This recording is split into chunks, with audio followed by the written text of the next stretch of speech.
There's no need to fight with the curtains. Here's a few simple techniques on how to operate this trailer. Stage 1. Release the curtain buckle starting from the front and removing the rave hook from the rave. Stage 2. Release the tension from the front off the ratchet tensioner.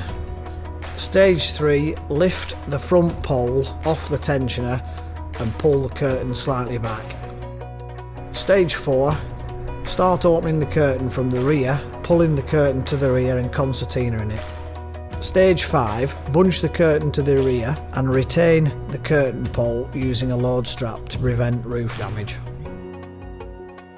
Closing the curtain. Stage 1. Pull the curtain to the front. Stage 2.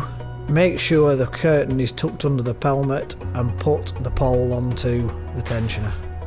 Stage 3. Ensure the marker indicators on the curtain align at the rear with the bodywork. Stage 4. Ratchet the curtain to the front using the tensioner. Stage 5. Refit the curtain buckles and close. Fleet Assess are a commercial trailer specialist. That's rental, sales, refurbishment, repairs and management. 30 years experience providing trusted trailer solutions.